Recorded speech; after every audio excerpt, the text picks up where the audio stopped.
So yes, there were a number of health risks for women, Native women, living at the California missions, right? Particularly women who did get pregnant, right? For one, the friars or the missionaries who lived there at the missions did not offer much prenatal care to pregnant women, okay? So there was very limited amounts of prenatal care given to pregnant Native women. On top of that, pregnant women were included in the labor force at the missions. Okay, so at the missions, we'll talk a little bit about the jobs of Native Americans at the California missions, but basically they were forced to work. Okay, they didn't want to work necessarily. Maybe some did, but even if you didn't want to, it didn't matter. You were forced to do labor at the California missions. Okay, we'll talk more about what those jobs included. Okay, but you had pregnant women who were being forced to work every day, and this could hurt their condition, right? If they're doing too much work, if it's too strenuous, this could make them lose the child. They could get sick. They could even die. They could have a miscarriage, right? And so this contributed to the health risks for women, pregnant women, at the California missions. So we talked about how the friars did not really offer much prenatal care for pregnant women, and on top of that, they're forcing them to work.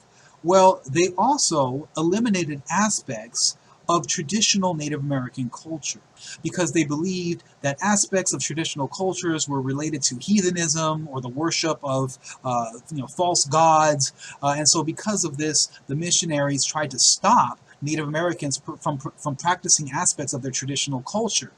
And part of these aspects included traditional prenatal care. Okay?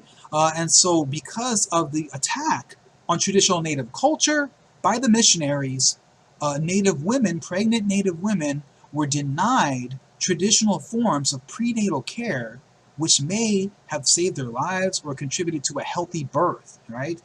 Maybe they would have not lost the child if they would have had some of that traditional prenatal care. But because traditional religions were under attack, traditional healers and spiritual people were not able to help with traditional prenatal care. Okay, so they're disrupting culture, and this has an effect on the health of women.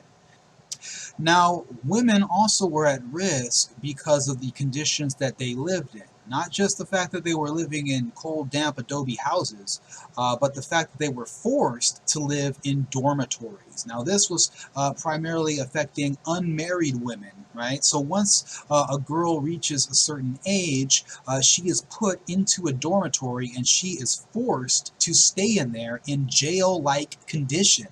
Okay, these dormitories were known as monherios, and the reason why the friars were putting women in these dormitories was to protect their chastity. What do I mean by protecting their chastity? I'm talking about stopping them from being promiscuous, stopping them from having premarital sex. Okay, that's the idea behind the monherios. So if you take a young girl, you put her in a dormitory, that will ensure that she is not going to have premarital sex with some random guy at the California mission. Okay, at least this is the perspective coming from the California missionaries, the friars. Okay, and so women were locked up in these monherios, in these dormitories. Now, that I don't know how that sounds to you. That I don't know if that sounds like a horrible thing, but trust me, it was not pleasant inside the monherios. Right? There are accounts that talk about the horrible stench of human feces inside the monherios. Right? The smell was really bad because this is where women were forced to use the restroom. Right? And so they have to use the restroom in these places. They are locked up in the monherios all day, right? The only time they get to come out of these dormitories is when they go to church, okay? So basically they come out of the dormitories about 3 times a day to attend mass, and that's it. Other than that, they are in the dormitories all day. Now, that's not healthy, right? Those are not healthy conditions, especially if you think about human waste being there in the dormitories. It's very likely that people are going to get sick. Okay, and talking about unclean conditions, that's definitely unsanitary. Okay, so you have a group of people a group of women forced to live in the same building, right? So really unclean conditions. And on top of that, they were not given enough blankets to keep them warm. So if they are living at a California mission where it gets cold and it gets damp, a lot of times they don't have enough covering to keep them warm. And so it's easier for them to catch illness, right? To catch a cold, right? And they could get sick from that. And if they don't get healthy, if they don't get enough medical attention, they could die. Now, the reason why they didn't get a lot of blankets is because women and men too were only given one blanket, right? A year, that was it. And so you get one blanket, and if it gets dirty or whatever, that's on you. You know, it's up to you to clean it. If it starts to break apart or tear apart, you know, that doesn't matter. That's all you're getting, right? You're basically given a ration of one blanket, okay? And so that's why the dampness and the coldness has an effect on women living in these dormitories. Now, another problem with the monjerios is that they disrupted normal social relations between women and their families and other people in the community, right? They're basically in a jail, and they only get to come out to go to church, right? And so they are losing contact with their parents, with their brothers, with their sisters, with other people that they would normally interact with in the community. Imagine the effect, the psychological effect that would have on these women, right? We'll talk a little bit later about stress and depression and the effects that can have on your health, but you can imagine the psychological state of these women who are stuck in these dormitories, and they haven't done anything wrong. They're just women, right? And the idea, these friars think that, oh, well, we're protecting their chastity. We're making sure that they don't have sex before marriage because these Indians are promiscuous. This is the perspective of the friars about California Indians, right? They believe that they're promiscuous. And so they're trying to make them be moral. But in doing so, they're exposing them to disease. They're breaking down their social relationships.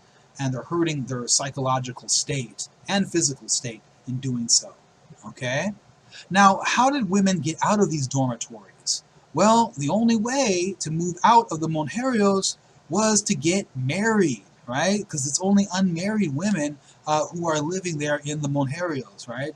And so women would get married at a very young age because that got them free from living in the dormitory. And they would marry pretty much any man because that would give them their freedom. They could join their community once again. So you'd have women getting married at a young age just so that they could get out of these dormitories. Now, what about men? Did the men live in dormitories? No.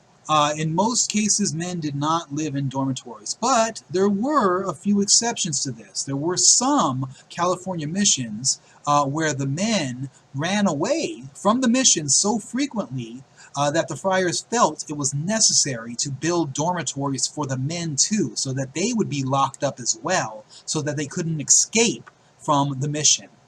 Okay? And now in many of the missions there weren't dormitories for men. Because there wasn't an issue of the men escaping, right? And it wasn't such a large issue, at least, right? And so in many cases, men didn't live in dormitories. They just lived in their own housing. They would have their own adobe house, which they would live in, okay? And part of the reason for this was it took labor to build the dormitories in the first place. So if you don't need to lock the men up, if their running away isn't such a big issue, then don't use that labor for building a dormitory for the men. There's no need for it. You could use that labor elsewhere, like growing crops or making clothing or other types of goods, okay?